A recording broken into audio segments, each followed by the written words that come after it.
Hello and welcome back to Imagine Sports, episode 184. Hold on. I had to. Bless you. ASMR. No, I get it. At the end of the day, you got to do what you got to do. Oh my goodness. Yeah, make sure you put the microphone right on your neck so I can hear your gulp. Sorry. I'm going to start this episode the right way. Okay. Forget all of that. Whatever just happened in the last 26 seconds of life. 6 minutes? We've been rolling for 6 minutes? Oh, wait. Yeah. We were rolling pretty. It's all good. The New York Knicks are not NBA title contenders and will not be as long as Jayson Tatum is a Boston Celtic. What I saw today was like some LeBronto-esque like domination. I told you before the game. What did I tell you before the game, Jack? I said. You said, well, actually, this is going to sound, I don't know. Can we bring it up that Just bring it up, bro. we're in the same room? We may or may not be sleeping in the same bed on opposite sides. Ew, I didn't know you were going to bring that up. That's what you just said. Okay, keep going. This is where you brought it up to me. Oh, yeah. I said. Nate and I have late night conversations. At 2 a.m., Nate rolls over. He goes, hey, Jack, New York's not going to win that game tomorrow. They're actually going to get blown out. And what happened? Exactly that. That's what you said. Sorry to make this weird. We might cut that if you don't feel comfortable. But at the end of the day, men have to do what men have to do. And we moved to L.A., not with the flip of the coin, but it was a fairly impulsive move, to say the least. Mm-hmm. We don't have everything in life going for ourselves at this current moment. So, yeah, maybe Nate and I have to share a bed. Yippee, bro. I'll get a twin bed. Give me 2 weeks. Really? Well, I mean, we have it gets pretty tight in there. The bed's comfortable itself. The bed? You seem to complain. I mean, we both are complaining at times. Yeah. Why wouldn't you? Yeah, but things could always be worse. Yeah. Anyways, the Knicks. The Knicks, yes. They got knickerbockered today. I think that's like a good way of saying you got. That's a great point. They got belt to ass. I mean, Yep. I've yet to see the New York Knicks. Hold on, I have this written down actually. The Knicks are 0-9 against top teams in the NBA. They're 0-3 against the Celtics this year. 0-2 against the Thunder. 0-2 against the Nuggets, and I believe whatever other winning upper echelon team. They're 0-9 against the top 1 to 3 seeds in the NBA in the East and West. Yep. They're frauds. It's not their year. I'm sorry. Yeah, I mean, I take it in a little different angle. You talk about the Knicks being frauds. I think it's more like, at the end of the day, who are the two contenders in the Eastern Conference to the Boston Celtics? Who are the two teams that have a chance of competing with the Boston Celtics? It's New York and it's Cleveland. At least that's what we've diagnosed. And Boston, in their matchups against Cleveland and New York, if I'm not mistaken, combine the records, they're 5-1. And in the one game they lost, they were shorthanded. I forget if it was Jaylen Brown or Jayson Tatum, but one of those guys was out during their loss against Cleveland. So Boston against New York, I don't know what it is, if it's a matchup thing, if it's a big brother, little brother thing. I think that's what it is, ultimately. You look at both of their starting fives, and we talked about this at the start of the year and really in the offseason when they made the Cat move. It was like New York did something here. They tried to compete with Boston. They tried to make a move that would allow them to match up with the Boston Celtics. But we're learning throughout these matchups, the first 3 games that we've seen between these new-look teams, or at least the New York Knicks being a new-look team with Cat, is that they're the little brother in this situation. They have maybe a matchup against the Celtics, but all their players are worse. The Celtics have 5 better players from top to bottom. You can argue Brunson and you can argue Cat all you want, but the Celtics hold their weight. It's not like Derek White is that much worse than Jalen Brunson. We've had this conversation before. And same thing with Kristaps and Cat. Kristaps can do so many things that Cat can do. And frankly, Kristaps, if healthy, is a top 3 center in the NBA. Whoa. Top 3? I would take Kristaps healthy over Cat on a given night. Not every night. And Cat is healthy, which is why you take Cat, and which is why Cat is the third best. But there's a Joel Embiid that can't stay healthy. And there's a Karl Anthony Towns that has his moments in the playoffs. If Kristaps just fills his role and does his job, he looks like a Hall of Famer. And there's a situation where I take him as the third best center in all of. Well, there's no doubt about that. Kristaps is definitely a top 5 to 10, like in terms of dangerous player who you're going to count on to show up. There are very, very little games where I see that Kristaps, let alone has an off night. But what you just mentioned and what really sticks out to me as just an overarching NBA fan, the Boston Celtics are the most dangerous team in the NBA strictly because they have 5 positions all across the floor that can mess you up one-on-one. It's why they are, frankly, the most relatable team in NBA history to the 2017-2018 Golden State Warriors. Everybody in our comment section is just getting absolutely infuriated with how you're gassing up this Boston team. And even I kind of think sometimes you might be doing it a little bit too much because I don't think they're going to be a dynasty. 6 rings is a little bit excessive to me, especially in the modern NBA. Fine. But I will say, 3 makes whenever you say that this is the most talented starting 5 of all time, it's not ridiculous to say that.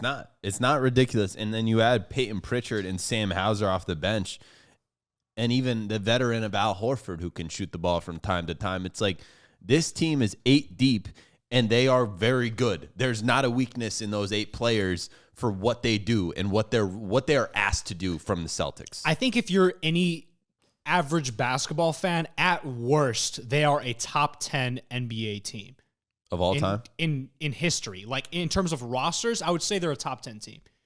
Yeah. All time. Like, at worst, I would say.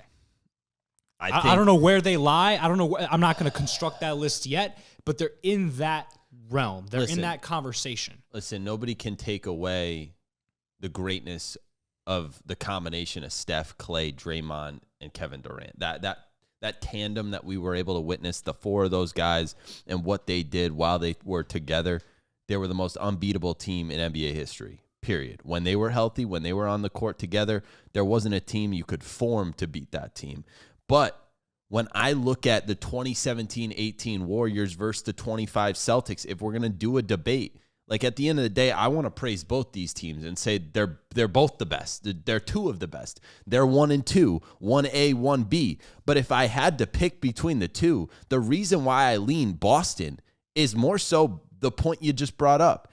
I don't think Golden State had as many weapons off the dribble one-on-one as Boston does. Boston has 5 to 7 guys. I'll say Pritchard off the bench, and other than that, nobody. But the starting 5 for Boston, they can all beat you off the dribble and beat you one-on-one. The Warriors of 2017-18, they had KD off the dribble.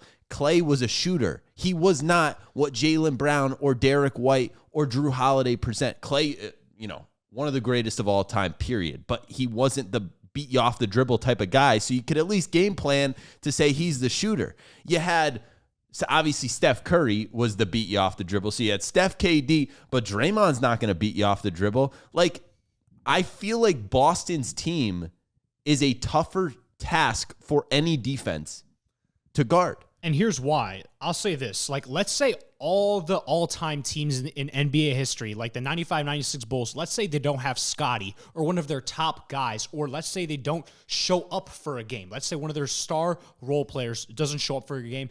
That team is in trouble if they don't come play their best basketball. But if this Boston team, if like, let's say Jaylen Brown. Holiday, No. Jaylen Brown. Let's point right to our second best player. Let's say. So you want Scottie Pippen out of there? We'll take Jaylen Brown out of there. We'll go win the title. Exactly. We will go win the championship. Well, yes, but like my point with this argument is if Love Drew you, JB. Holiday, if Drew Holiday has an off night, for an example, like the Celtics aren't going to suffer because they can still rely on their heliocentric style of basketball to win them games, regardless if Jayson Tatum is not shooting 5 for 6 from 3 or like Peyton Pritchard's not lighting them up. They can still rely on their other weapons if one guy's not showing up, and that's why I think the Boston Celtics are as dangerous as they are. Yeah, let's just take a look at their box score, because Cleveland can beat them in a 7-game series, though. All right. Well, we'll get to that in just a second, but I do want to have the nice little recap after every Celtics game. So let's just go through the box score. Celtics, Knicks, obviously 118-105 in blowout fashion.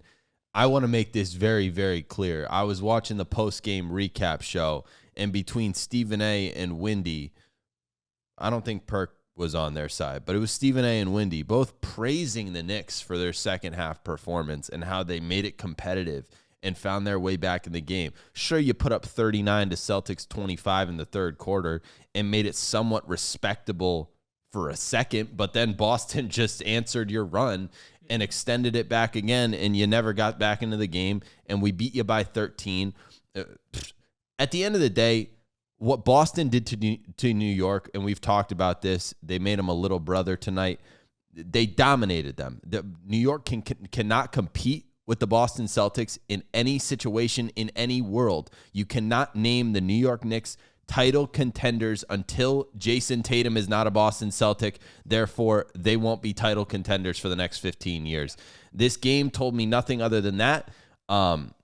It made me confident in Boston, but more so it told me who the Knicks are and what the Knicks ceiling is, which is maybe they find their way out of a series against Cleveland and somehow beat them, or beat a Milwaukee and get to an Eastern Conference Finals. But there is no world where the New York Knicks are going to the NBA Finals when Jayson Tatum is a Boston Celtic.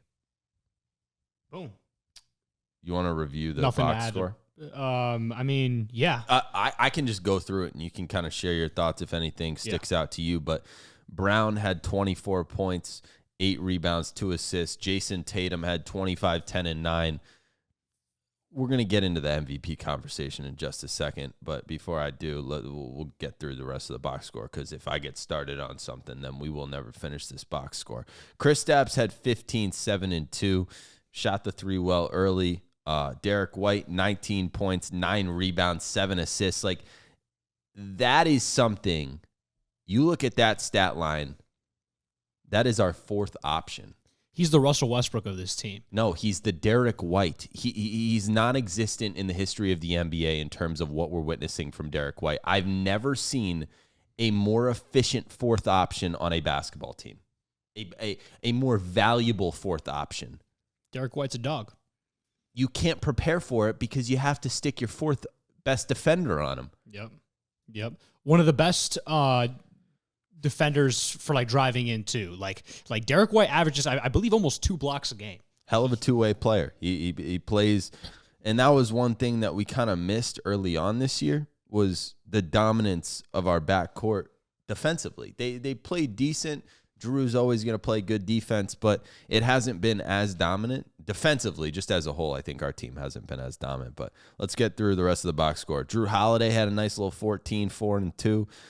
Al Horford had 4 points, 3 rebounds, 1 assist. Pritchard only had 3 points. Yikes. Cornette had 8 points, and a nice little 3 rebounds, 2 assists. And Sam Hauser had 6 points and a rebound. On the Knicks side, Josh Hart had 20 points, 11 rebounds, 9 assists. Playing some great basketball. He's kind of like the Marcus Smart of the New York Knicks, it feels like. OG had 10. Cat had 24, woke up late. Brunson had 22, woke up late as well. Mikal Bridges had 14, and the rest are nobodies. I have no other words on this specific game, and I would love to move on. Anything else? What, in order from 1 to 5, is your number 5, 1 to 5 options on the Boston Celtics in order from your starting 5? I would say Tatum's your number 1 option. Brown's your number 2 option. Kristaps is your number 3 option. Derek White is your number 4 option. And, you know, obviously Drew Holiday is in the starting 5, and he's our 5th option, but we all know Peyton Pritchard would be kind of in that conversation too. And when he gets in the game, part of me says he's right up there with Tatum as a 1A, 1B. Bro, like that's something the usage rate, at least. That's something that I also need kind of you to talk about.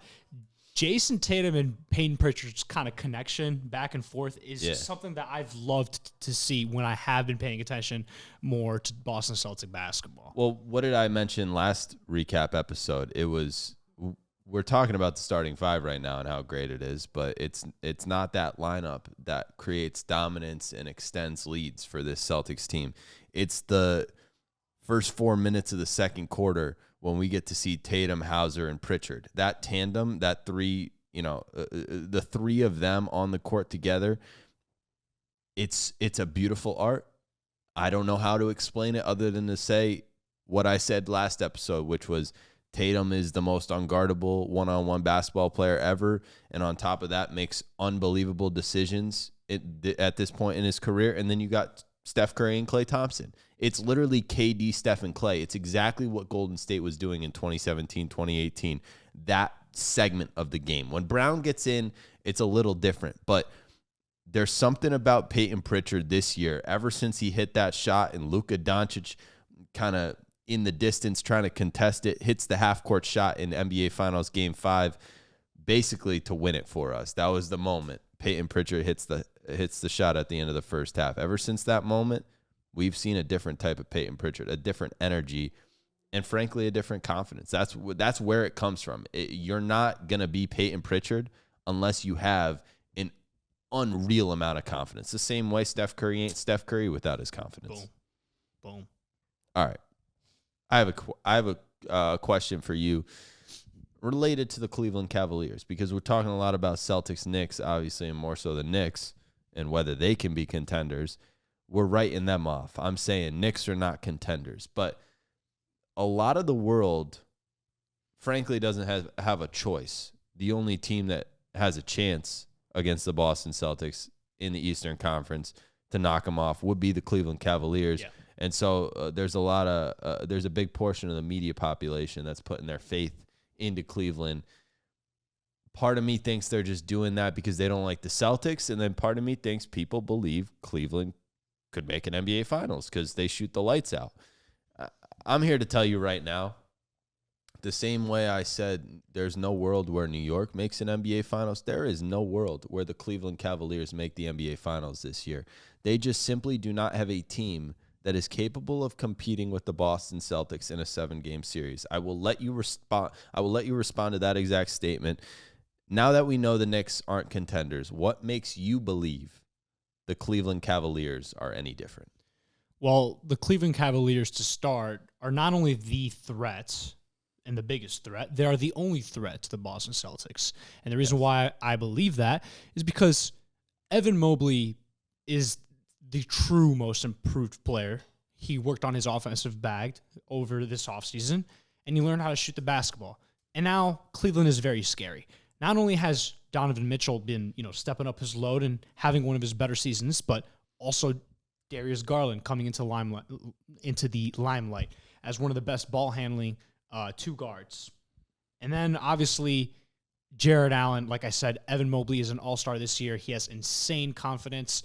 But what scares me about the Boston Celtics matching up with them is I feel like they're really, really tall down there, and they could also shoot really well from the perimeter. So that's what gives them that, edge over Boston, or at least that competition to be right there with Boston, especially late game situations. I mean, they've been great in late games. They've been winning games. They've been raising the ceiling in Cleveland. Cleveland's believing in something again. I mean, the Cavs look really, really good this year, and it's something you can't ignore. We're going to see this matchup again in the regular season. I believe right now it's either 3-1 or 2-1. The Celtics are up, but 2-1. Yeah, we'll see.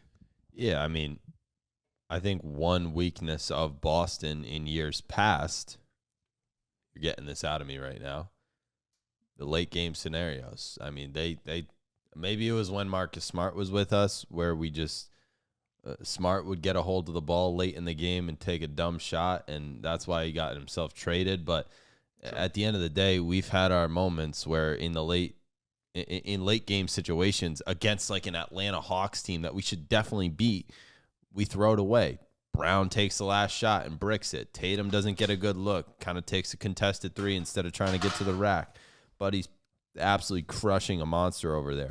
You know, at the end of the day, I think Cleveland's going to put up a fight because they're the NBA's only hope in the Eastern Conference. But if I put all this faith into Boston, I say they are literally the best team of all time.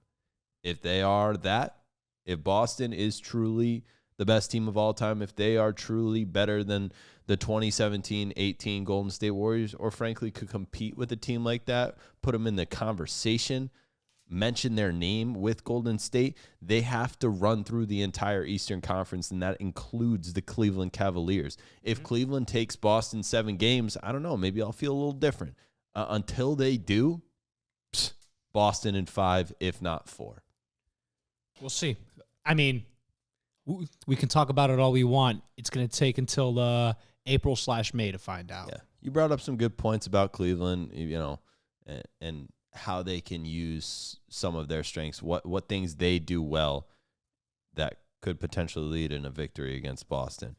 All right, let's talk about the MVP conversation in the NBA right now. I think I was very passionate towards the end of the NFL MVP conversation. Yep.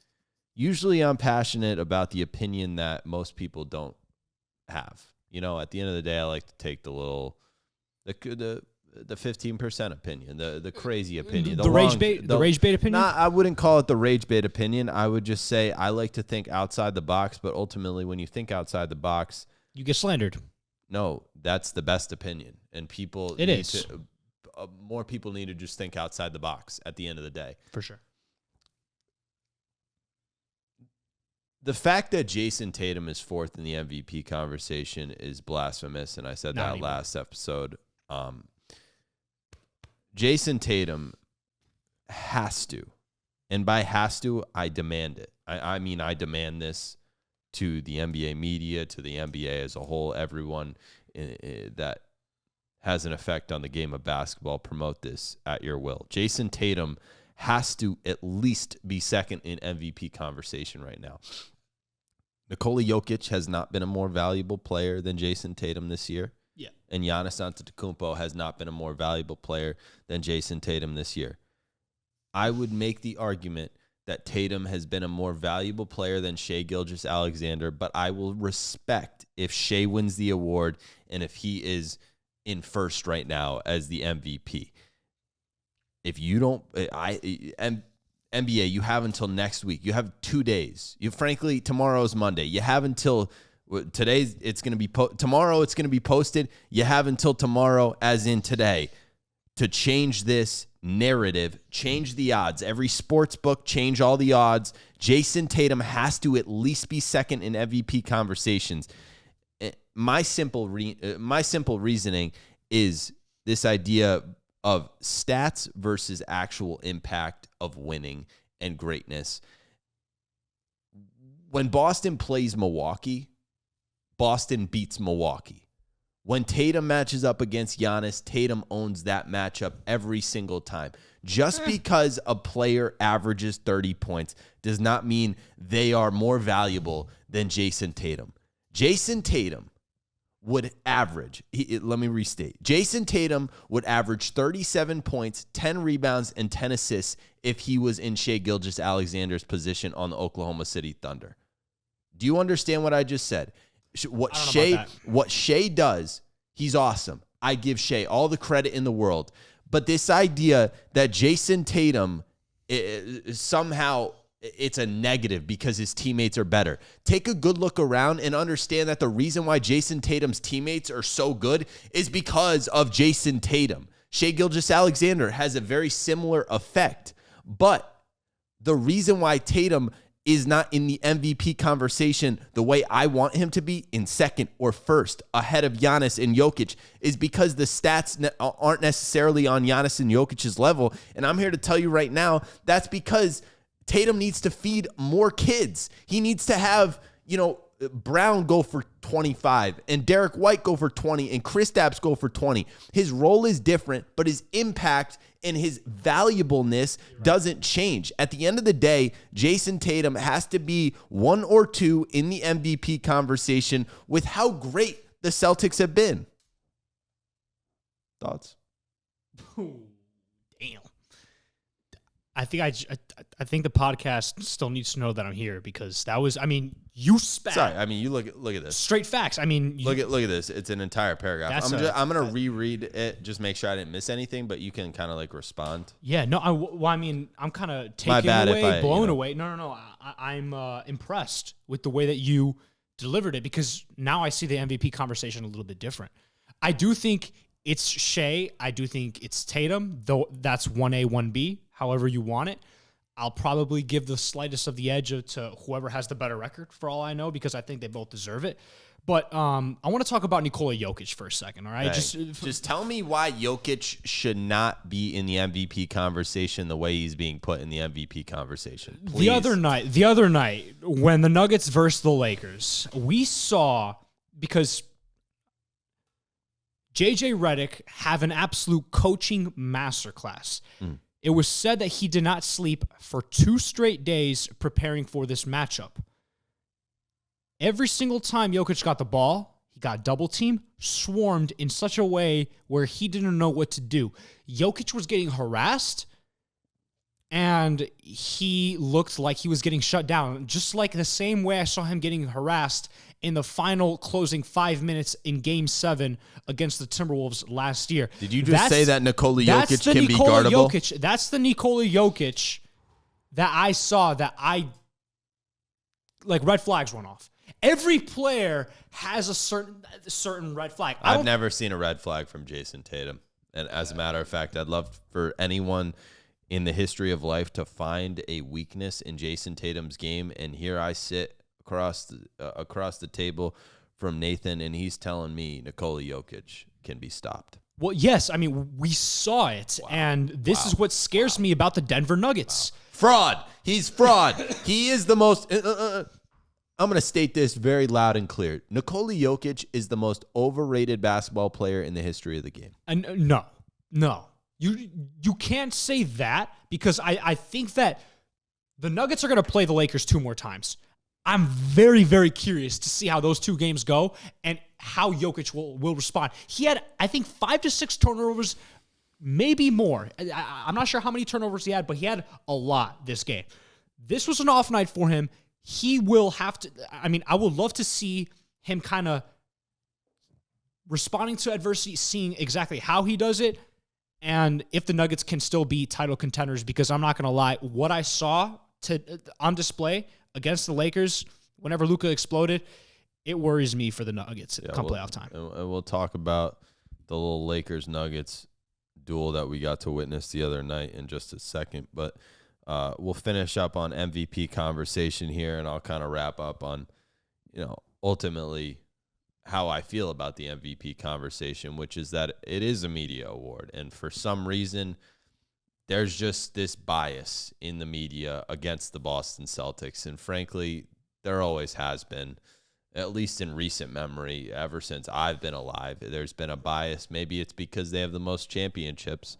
But it's got to stop, or at least you got to give respect when respect is due, when credit is due.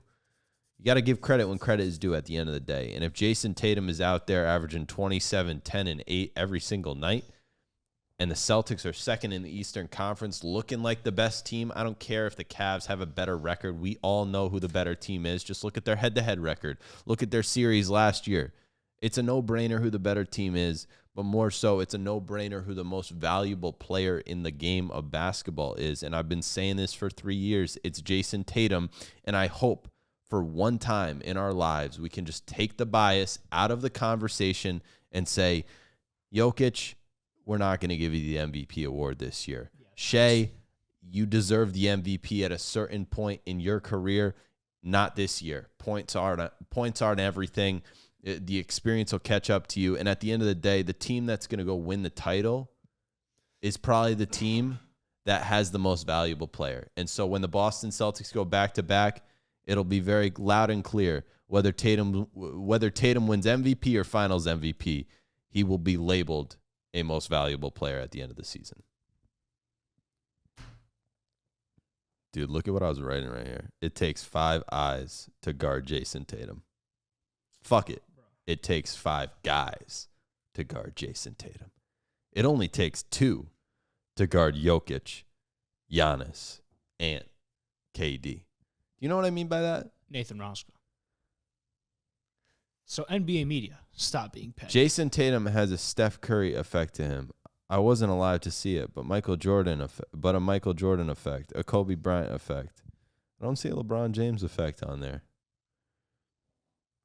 Anyways, let's talk about OKC. Let's talk about the Lakers. Let's talk about the Nuggets. We had our Western Conference NBA Finals bubble a few episodes ago, but after watching Denver versus LA, Nate, and you kind of just touched on it a little bit, but let's get into the conversation here. Mm-hmm. Everyone was hating on Luka Doncic's first few performances for the LA Lakers. They were saying that he's injured, shouldn't be out there. They were saying that he looks disinterested and frankly sad, not happy to be a Laker. And let's just say Luka is Luka. The Luka we know and love showed up against the Denver Nuggets. I expected it. I told you before the game, I said I feel like Luka's going to go for a 40 ball tonight and have his kind of LA coming out party. And he did just that with 3-pointers, step back left and right. Luka Doncic is still Luka Doncic. And if this is the Luka Doncic that we get for the rest of the season, there's no doubt in my mind that the LA Lakers can go to the NBA Finals. Is Bron getting his 5th? Is Bron getting his 5th? If he makes a finals, he's getting his 5th. I think there's going to be 4 West teams remaining and 4 Eastern Conference teams remaining. And we're going to have a storyline of it's either going to be Shea's first NBA Finals. It's going to be Jokic's chance at a second NBA championship, or it's going to be someone's 5th, Steph or LeBron. And at the end of the day, say what you want about the GOAT debate. If Steph Curry wins another championship, a 5th championship before LeBron James wins a 5th championship, and maybe LeBron never wins another championship. If Steph Curry finishes with more championships than LeBron James, who's to say Steph Curry is not better than LeBron James all time? Never. Well, I just did, actually. I never said it. I would say it right now. I would say it right now with both of them at 4. No. Well. Draft a player. If you had the ability as LeBron James. You are the franchise owner. LeBron James. You get Steph Curry for 20 years. LeBron James. Sorry.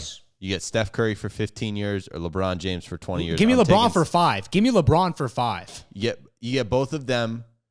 You get Steph Curry's 10 best years versus LeBron's 10 best years. LeBron. I'm sorry. LeBron James. I am taking you are out of your Wardell, mind. Stephen Curry. LeBron James is 2-0 against Stephen Curry in series without KD. Or 2-1. Never, excuse me. Fact check. 2-1. Actually, maybe even 3-1 because he beat him on the Lakers, he beat him on the Cavs. He had Kyrie in that series. And he had Clay. He's 2-0. Draymond. Pretty sure Steph Curry beat him that first championship. The first one. Yep. And next time they met, Bron won. Yep. Barely. Lucky. Then he got a super team for 2 years. Say what you want about that comeback. Right. And then Lakers versus Warriors. He got a super team for 2 years. I mean, Bron was on a super team his entire career. Was he not? No, never. When? I mean, leading up until super teams were made to stop LeBron. Super teams were made to stop LeBron. LeBron started the super team. No. Yes, he did. No. He went to Miami and started a super team. I mean, what are we talking about here? That was not a super team. You can defend your glorious king all you want. At the end of the day, Steph Curry is just a greater human being.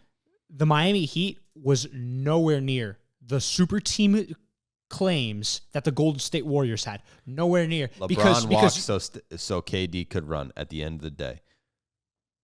LeBron did something. KD said, you know what? Okay, I can do this. Everybody in there. Look, I'm not even going to waste my time defending LeBron because LeBron is the GOAT and will always be the GOAT. But look, if Curry wins his 5th, we can have that conversation. But Curry's not winning his 5th. But the Warriors are back. I will admit that. Yeah. They're contenders. Okay.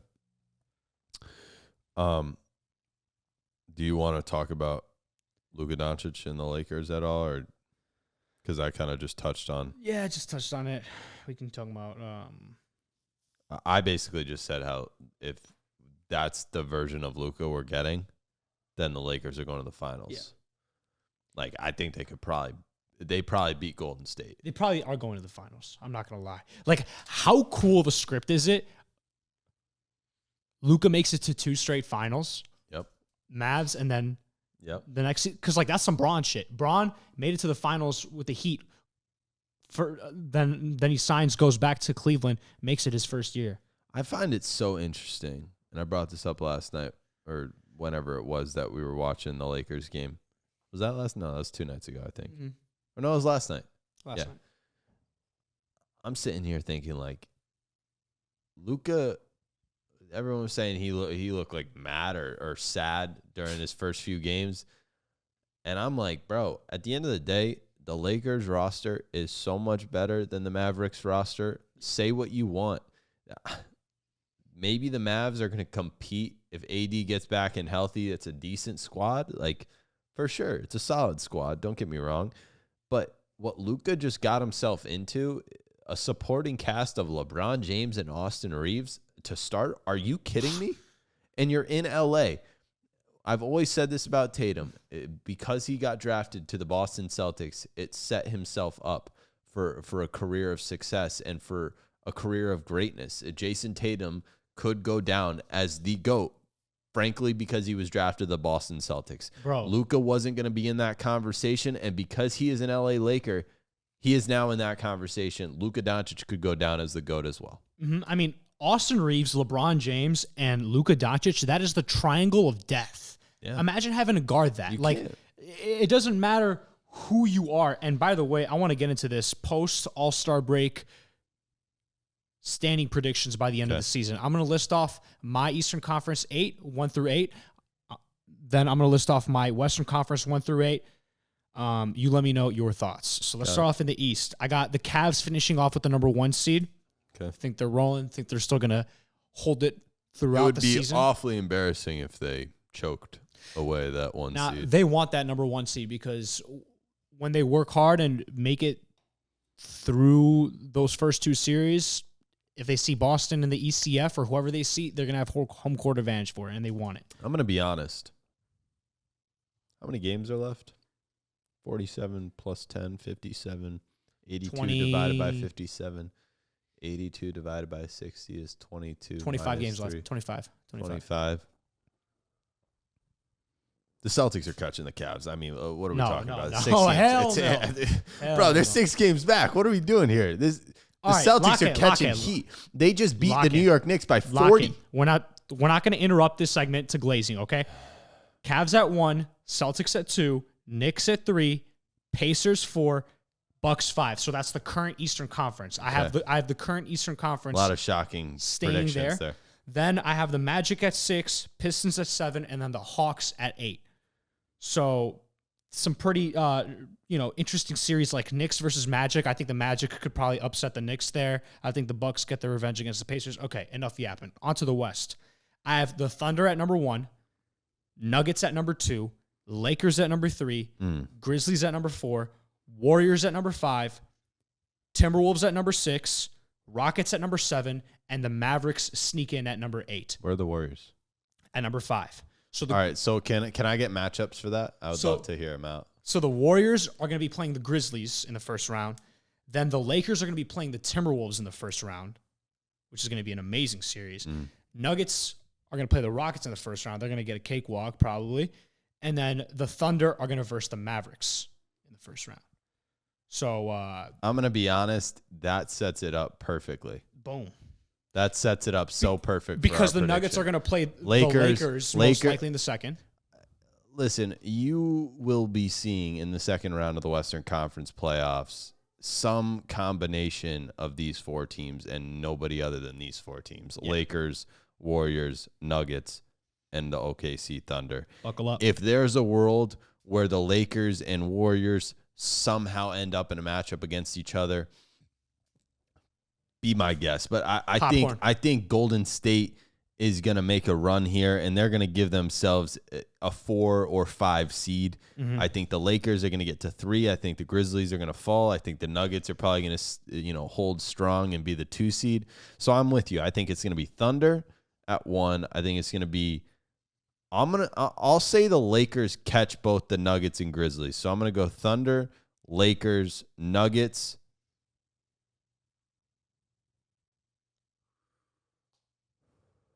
We'll go Grizzlies. Warriors. Grizzlies at 4.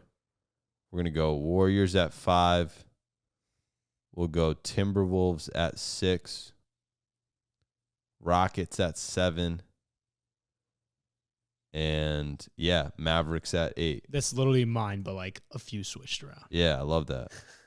No, I mean, it's like get the Clippers out of there, please. Oh yeah, the Clippers are missing. If the Clippers somehow make it, I'd be devastated. Waste of a playoff spot. Get Golden State out of the play-in, please. Get Timberwolves in there. That's going to be cinema. But at the end of the day, we all know who the second-round matchups are going to be. All right, so it's all written down here. I'm going to go ahead and mail it straight to Adam Silver. This is the script. This is the cinema 2025 playoffs. Understood. I'm going to do something similar right now, but slightly different. I'm going to give you NBA tiers after the All-Star break and the first few games. We've seen a few games from teams, and after a week removed from All-Star break, here are my NBA tiers. You got tier 1 is the Boston Celtics. Nobody else is in the Boston Celtics tier. Tier 2, the OKC Thunder and the Cleveland Cavaliers. Tier 3 is the Lakers, Nuggets, and Warriors. Tier 3 is a tier that I feel could jump the tier 2, but you have to give the credit and respect to teams that are performing the way the Thunder and Cavs are in the regular season. They're just blowing the doors off of teams, and they have a really good record. When you're 9 games up in the Western Conference, give them the respect. They're in tier 2. Tier 4, Knicks, Bucks, Mavs, T-Wolves, Grizzlies. Tier 5, Pacers, Rockets, Pistons, Clippers, Suns. Tier 6, Kings, Heat, Magic, 76ers, Hawks. Suns should definitely be in tier 6. They're dog water. Nah, dog water. There's Absolute a world. There's a world where you put them in tier 5, they make a run. They might miss the play-in tournament this year. They might, but if they make it, then they're dangerous. I wouldn't want to see them in a playing game. Tier 7, Spurs, Trailblazers, Bulls, Nets. Tier 8, Raptors, Hornets, Wizards, Jazz, Pelicans. Okay. I have no other thoughts on that. Let's get into the basketball. A beautiful segment that we are going to introduce here, and we're going to be doing this over the next 5 to 6 episodes, I would say. Actually, it might take us a little longer, 10 episodes. It'll probably take us 10 episodes. We're going to be bringing out a book, The Basketball 100, the story of the greatest players in NBA history. Shout out The Athletic. Shout out The Basketball 100. This book is sick. And to explain to the podcast exactly what we're going to be doing every single week, this book consists of the top 100 greatest basketball players of all time. It's a list of the top 100. This is something, we always like to make lists. We do top 10s, we do top 100s, but this feels like a true guide for NBA history and understanding who the greatest 100 are. You can't have it perfect. There's always going to be arguments. LeBron won, MJ won. Who is it? We don't even know who number 1 is. So to say who number 18 is, that's impossible. But this book gives a lot of cool stories, and at the end of the day, paints out the top 100 NBA players in the history of the game. So what Nate and I are going to do is we're going to both create our own top 100 list. Mm-hmm. We're not going to do the whole thing right now, but what we are going to do and what we have prepared is I have my top 10 and Nate has his top 10. Every episode for the next 10 episodes, we're going to give you guys 10 new players added to the list. And eventually we will have 100 players on both of our lists. And we're going to use the Basketball 100 as a guide to make our own top 100. Because, frankly, this list is great. I have some disagreements, though. And it starts with where Jayson Tatum is. All right. What's up? 1.5 over or under you and I agreeing on the same exact placement for a player? Do you think that happens? Do you think we're gonna agree? For let's say coincidentally we both have Dwayne Wade at 16. Do you think that's gonna happen? Yeah. We'll see. because I have no idea what your top 10 is going to be, and I know exactly what my top 10 is going to be. But we're going to look at his first, right, and see what his list is. Yep, we're gonna look at the basketball 100 and see what their list is. Okay.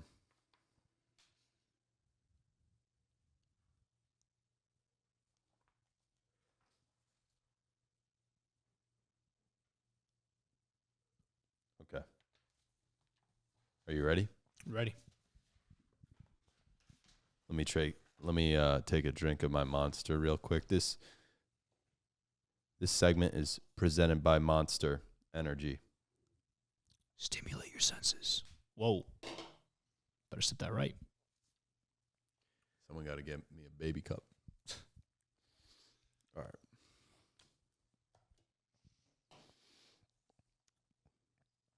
The Basketball 100's top 100 NBA players of all time. Top 100 greatest NBA players of all time. We're going to give you guys the top 10 of this list. Then we will give you Nate's top 10 and my top 10.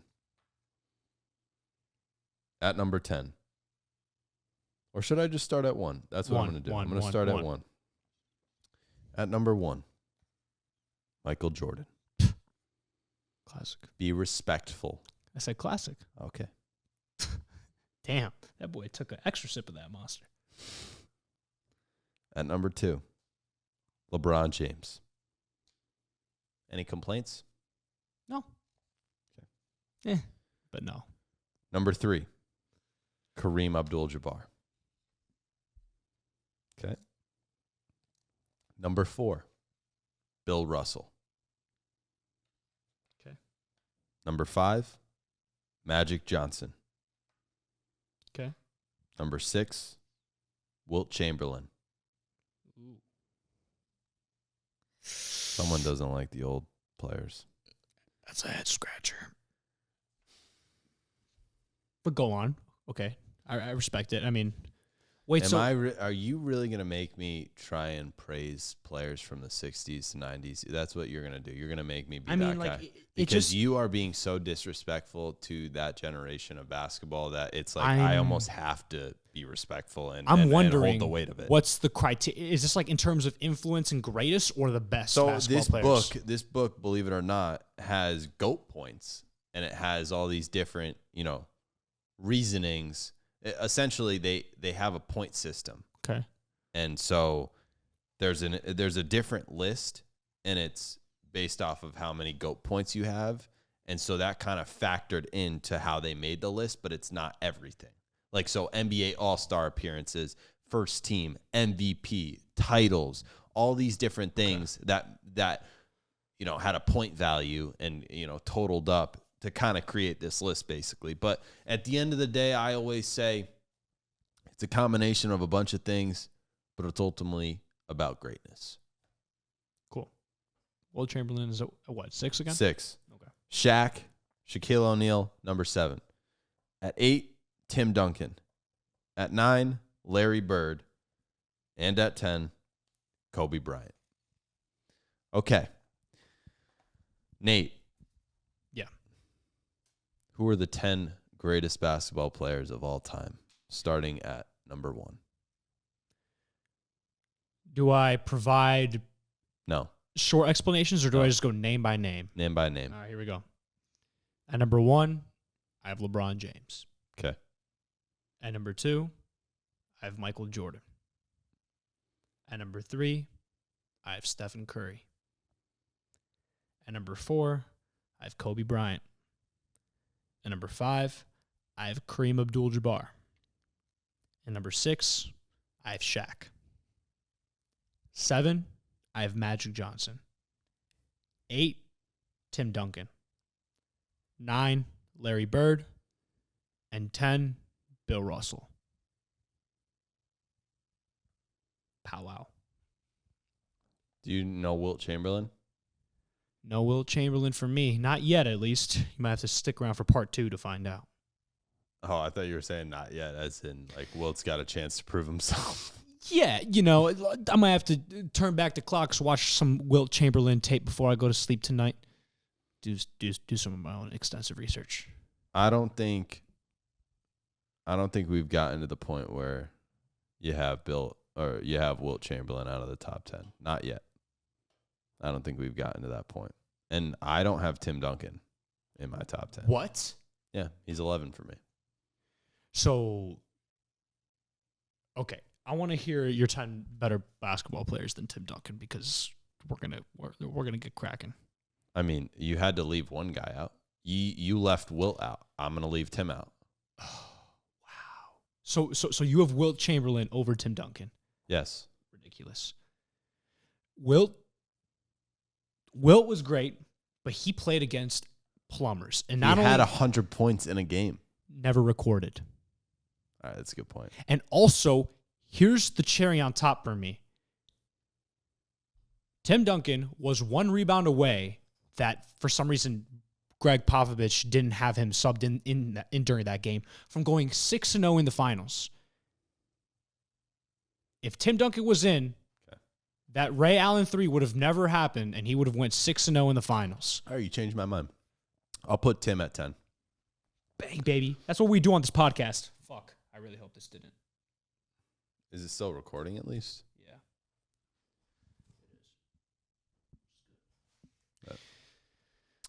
All right, my top 10.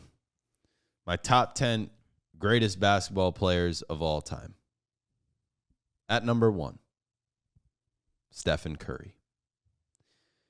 You know, in life, sometimes people are so caught up on you have to be present.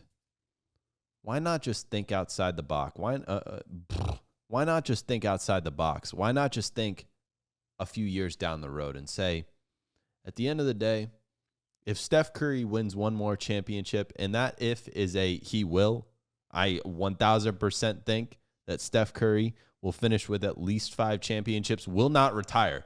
Steph Curry will not retire until he wins that 5th championship, guaranteed. And LeBron James, on the other hand, will retire before he wins that 5th championship. And therefore, Stephen Curry is the greatest basketball player of all time. You're wild. And I'm not going to just wait. I'm not going to wait for 2 more years for me to just put this Steph Curry at 1 and LeBron at 2. No, I'm done. I'm ready for it. Steph Curry is number 1.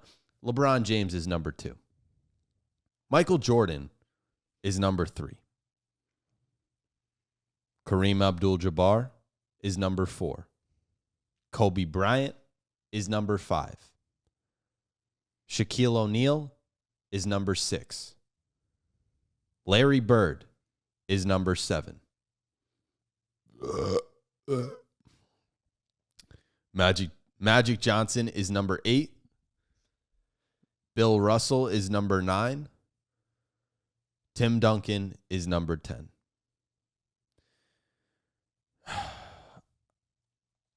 I think at the end of the day, we'll look at a bunch of these. We'll start with Larry Bird versus Magic Johnson. Mm-hmm. To me, although Magic had more titles than Larry, just talking about the greatest basketball players ever, best basketball players ever, which guy would I rather have? Peak Larry, peak Magic. I don't know if there's anybody colder in the game of basketball, in the history of basketball, than Larry Legend, than Larry Bird. So at the end of the day, Larry Bird is better than Magic Johnson. I put Larry at 7 over Magic at 8. Do you have any thoughts about that? Well, I mean, I still think that's the unpopular opinion, though. Fair, 1,000%. I think Magic Johnson, for the longest time, and still to most people, is a top 5 player of all time. Yeah. And until further notice, it's going to take some people think Magic Johnson is the greatest basketball player ever. Me, I don't think that. I don't think that what Magic Johnson did on the court could translate to the greatest basketball player of all time. Because at the end of the day, if you're not a scorer, I'm okay. He also played in the 80s, bro. I mean, I'm not putting any, with all due respect, whenever we are making lists like these, we have to take into account the era, the time, the competition you played against. Everything matters. All of these factors matters, which is why our list is close to the right list that we know ball. Yeah. I also think Kobe, He's at 10 on this list. Larry's at 9. So I think Larry on the basketball 100 is misplaced. You can't have him at 9. I think Larry Bird has to be a top 7 player. Okay, so that's your biggest issue with the top 10? You look at their top 10. They got Michael Jordan, LeBron James, Kareem. That's fine. You can't really debate that top 3. I put Steph in mine because personally, that's just how I feel. Nobody's going to feel that way until Steph's career is over. I just want to. I want to be ahead of the curve, and I feel like I'm going to, and I'm right. I know what's going to happen if Steph wins 5 and LeBron doesn't get there, which is a likely situation. Then Steph Curry is a greater basketball player. Yeah, exactly. And if Steph Curry pulls this off, then he's for sure the greatest basketball player of all time. Dude, you better pray they don't see the Lakers. What Steph Curry is about to do with Golden State. Oh, the dynasty's over. Win another title. It's not. Oh, the dynasty. Not. Steph Curry's career's over. He's washed. Dynasty's over. It wins another title. It is exactly what Tom Brady did towards the end of his career. He's going to retire. He's too old. He's never going to win another Super Bowl. Wins another Super Bowl. And for the next 5 years. So Curry's staying with the Warriors, though. That's the difference. There is no difference. Steph Curry playing, it doesn't matter what team he's on. He is LeBron James-esque. He has the MVP level of, hey, put LeBron on this team and they're title contenders. Steph Curry is the Golden State Warriors. And as long as Steph Curry is playing, they're contenders. Yep. Statue, banners, all that. He is the Kobe. He is the LeBron. He is the Golden State Warriors. Absolutely no debates, no complaints, no comments really to say. I mean, yeah, but I don't think he gets his 5th before Bron does. No. It's actually, other than Jayson Tatum becoming the GOAT, by the year 2050, we will look at the game of basketball and we will confidently say that Jayson Tatum is the greatest basketball player the game has ever seen. Yikes. Don't say yikes to that. That's disrespectful. Name a more perfect basketball player. I will wait. LeBron James. No. We had this conversation. We're going to have this conversation every episode. That's probably going to be haunting you in your sleep because the comments were I'm going not. to be right. And ever since I came out about that exact statement and you came out the closet.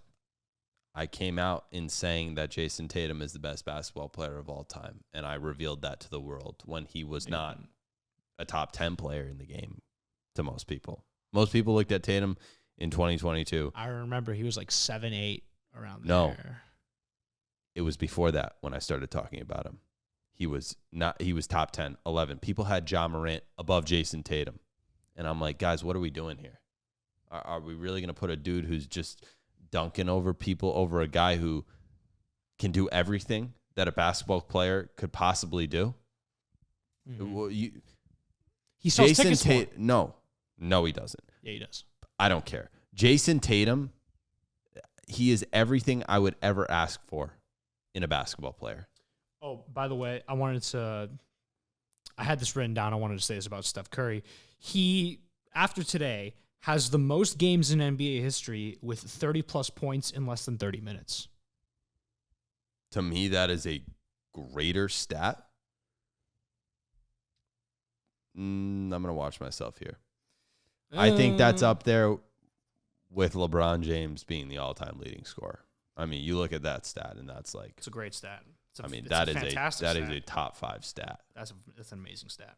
That is I dominate the game so much that I don't even need to play the whole game, and I can still put up 30. Yeah. All right. It's a great stat. Well, I hope you guys enjoyed the Basketball 100 segment. We'll be back next week for 11 through 20. But before we get out of here, we do have a draft to do. We do. Head coaches draft in the NBA currently. I think I'll just start this one off the right way with the first overall pick in the NBA head coaches draft, current edition. Give me Joe Mazzulla. Let's go. It's a good pick. It's a respectable pick. I mean, you can't knock on it. With my first overall pick, I'm going to take who I believe is the best coach in the NBA today, JJ Redick. I'm serious. I'm so serious. You have to pick. I mean, you're gonna laugh about it, but he's an amazing coach. Bro, you do this to yourself. I mean, like, this is now 2 drafts in a row that you're gonna have to go through these kind of comments. Joe Mazzulla isn't the sole reason why the Boston Celtics Joe are Mazzulla a championship is about team. to be known Joe as Mazzulla Phil Jackson-esque. When you're going to look back at the game of basketball, like I said, we were talking about 2050. We're in 2050. Mazzulla is about as great of a coach as Phil Jackson, and he's known as Bill Belichick-esque. What else do you want me to say? That's why I drafted him first. Nobody else thinks like him. You just drafted J.J. Redick? I get it. Actually, that's a good pick. But it's not the pick I thought you were going to go with. It is a good pick. Okay, go. With my second overall pick and the pick you should have went with, frankly, the pick maybe I should have went with, and a what coach are you yapping about? that has been the clear-cut best coach in the NBA for as long as I can remember. Give me Eric Spoelstra. Kentucky Fried Chicken. Nah. You got cooked. I'm not gonna like congratulations. You can have it, I guess. You didn't run away with the draft. Calm down, buddy.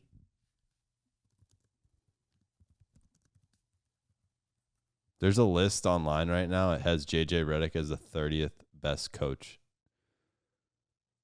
I mean, that's wrong, but I just think it's funny that you picked him first. You literally was just like, he's the best coach in the NBA right now. People are going to think that's funny. Sorry. People might think that's funny. People are probably going to People are 1,000% going to be like, Nate, rage bait. Nate, are you okay? Yeah, no, I have to make this clear. This is not fucking rage bait, by the way. Bro, these lists are horrible. All right. I think it's time to take Kenny Atkinson with my second pick. Yeah. Okay.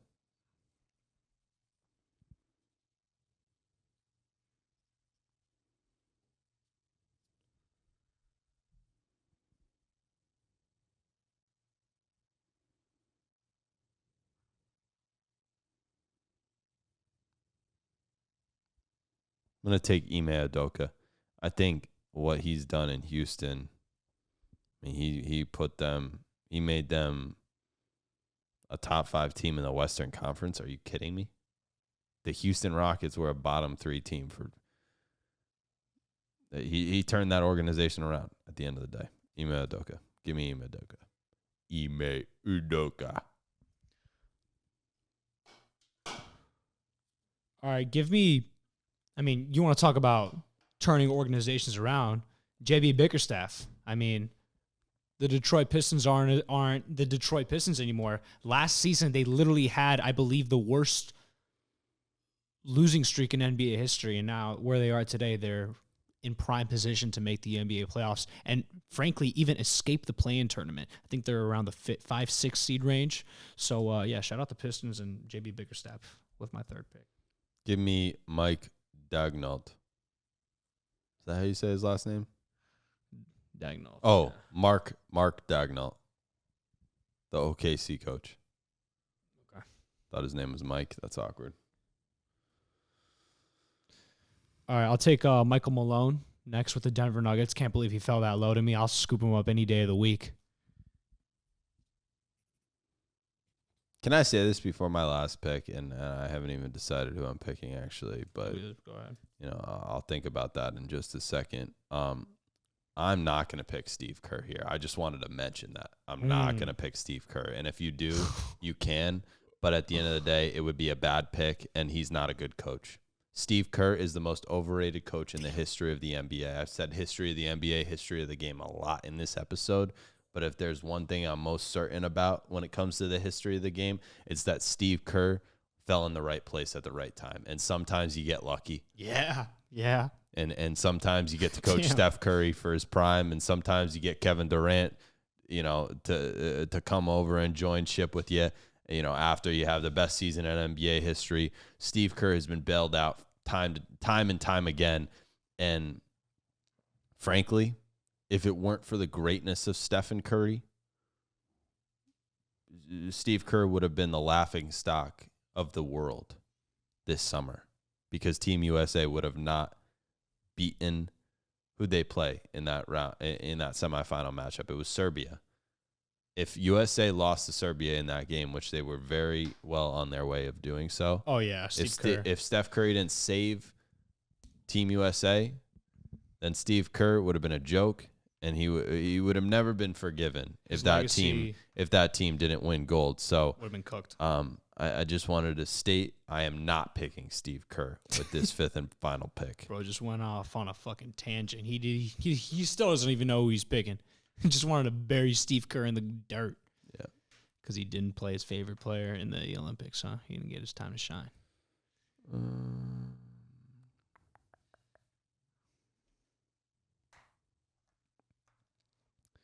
I'm gonna be honest, bro. Like what? There's a few other coaches you can scoop up. Yeah, I think I won this draft though. The fact that the Clippers are in the playoff conversation right now is remarkable to me because Kawhi Leonard, when does he even play? He's been playing recently though. Yeah, but you have a guy like Norman Powell who has come in there and now looks like an all-star. Mm-hmm. Did he make the all-star game? I think he did. I think he did, yeah. Or maybe he didn't play. He didn't play, but he was selected. Mm-hmm. I'm going to take Ty Lue. I think that would have been...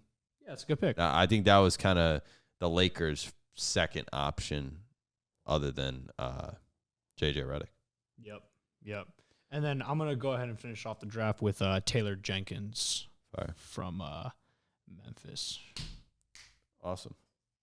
Let us know in the comments below who y'all thought won this draft. Me personally, I thought I won. All right. You're stealing my line. I did, because I got Joe Mazzulla, so that's enough. And Eric Spoelstra with the second pick, that's a steal. Ty Lue. I mean, I got every pick I needed. Yeah, but, Eric Spoelstra's sitting there looking cute at the 7th seed as per usual. So how good of a coach is he really ever since Braun left? All right. Well, I do, before we get out of here, I do want to give a shout out and a little sponsor read to Dabble. Shout out Dabble for being a sponsor of Imagine Sports. You can use code JCOTE when you go download Dabble.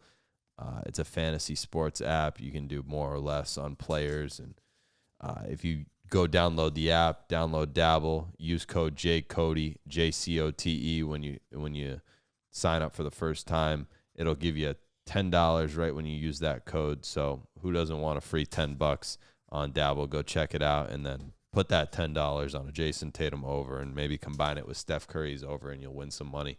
Maybe Luka Doncic too. Throw them all in there, little parlay scheme. Bro's just listing out donations, bro. Over on all the stars. Over. Brick. Yeah, story of my life. Anyways, that was a nice little hour conversation. Oh yeah, Yapathon. Great episode of Imagine Sports. This will probably be out Monday. So we will see y'all after the next Celtics game. And until then, subscribe to Imagine Sports on YouTube, Spotify, Apple Podcasts, wherever you listen to your podcasts. Download every episode. Turn notifications on so you never miss an episode. Hit that like button on the YouTube channel. And like I said at the very beginning, subscribe, please. Jayson Tatum will be the greatest of all time. Those are the two things I said. Any last words? I love life. That's going to do it for Imagine Sports, episode 184. We'll see y'all next time. Peace.